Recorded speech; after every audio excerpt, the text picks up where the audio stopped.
नमस्कार साथियों, स्वागत है आप सभी का हमारे YouTube चैनल में।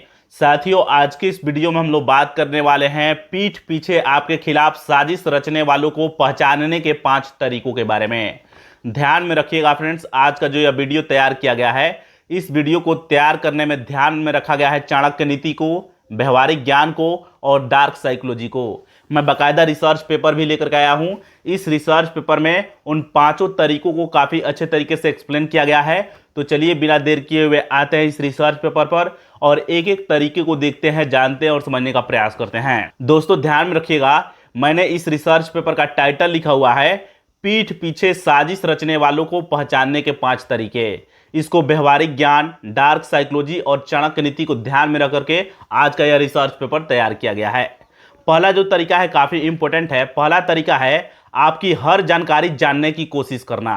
दोस्तों ध्यान में रखिएगा, साजिशकर्ता जो है वह बार बार आपकी योजनाएं, आपकी कमजोरियां और आपकी निजी बातें पूछेगा। जैसी योजनाओं में आप कितना कमाई करते हैं, कितना पैसे कमाते हैं, इसके अलावा आपके किसके किसके साथ कैसे कैसे रिश्ते हैं, इसके बारे में पूछेगा। अपनी जानकारी वह कम देगा लेकिन आपसे अधिक जानकारी निकालने की कोशिश करेगा। ये चीज़ें ध्यान रखिएगा।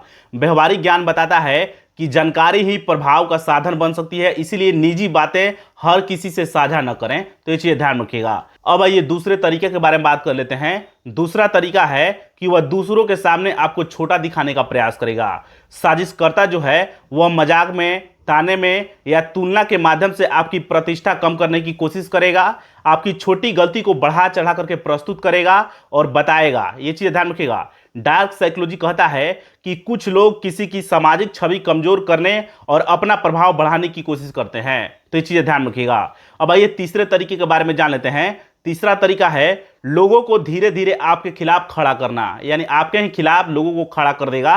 तो ये चीज़ें ध्यान रखिएगा। साजिशकर्ता आपकी अनुपस्थिति में आपके खिलाफ अफवाहें फैला सकता है, गलतफहमियां पैदा करेगा ताकि लोग आपसे दूरी बना लें। सीधे टकराव के बजाय अप्रत्यक्ष तरीके को अपनाएगा, यानी सीधे रूप से आपसे नहीं टकराएगा, वो पीठ पीछे छुरा घोपेगा। ये चीज़ें ध्यान रखिएगा। चाणक्य नीति कहता भी है कि जो व्यक्ति बार बार दूसरों के संबंध बिगाड़े उससे सावधान रहनी चाहिए। तो ये चीज़ें आप लोग ध्यान रखिएगा। अब आइए चौथे तरीके के बारे में जान लेते हैं। चौथा तरीका है आपकी असफलता पर छिपी हुई खुशी दिखाना या छिपी हुई खुशी का प्रदर्शन करना। ये चीज़ें ध्यान रखिएगा। छिप करके या पीछे वो बहुत खुशी जाहिर करेगा। ये चीज़ें ध्यान रखिएगा। आपकी सफलता पर उत्साह कम और असफलता पर असामान्य रुचि ज़्यादा दिखाएगा। ये चीज़ ध्यान रखिएगा। मदद का तो दिखावा करेगा लेकिन सही समय पर कभी साथ नहीं देगा। ये चीज़ ध्यान रखिएगा। व्यवहारिक ज्ञान बताता है कि सच्चा शुभचिंतक कठिन समय में साथ खड़ा होता है, जबकि स्वार्थी व्यक्ति जो होता है वह अवसर देकर व्यवहार बदल लेता है। तो ये चीज़ें ध्यान रखिएगा। अब आइए पांचवें व अंतिम तरीके के बारे में जान लेते हैं जो काफ़ी इंपॉर्टेंट है।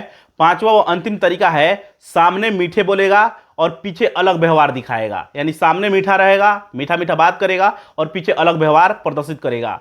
आपके सामने बहुत तारीफ करेगा लेकिन दूसरों के सामने आपकी छवि खराब करने की कोशिश करेगा। ये चीज़ ध्यान रखिएगा। अलग अलग लोगों से आपके बारे में अलग अलग बातें कहेगा। चाणक्य नीति क्या कहता है तो जान लीजिए, अत्यधिक मीठी वाणी वाले व्यक्ति पर भी विवेक रखें, केवल शब्दों से नहीं कर्मों से पहचानें। जानकारी अच्छी लगी हो लाइक कीजिए। मिलेंगे नेक्स्ट वीडियो में, तब तक के लिए बने रहिए हमारे चैनल के साथ। नमस्कार, धन्यवाद।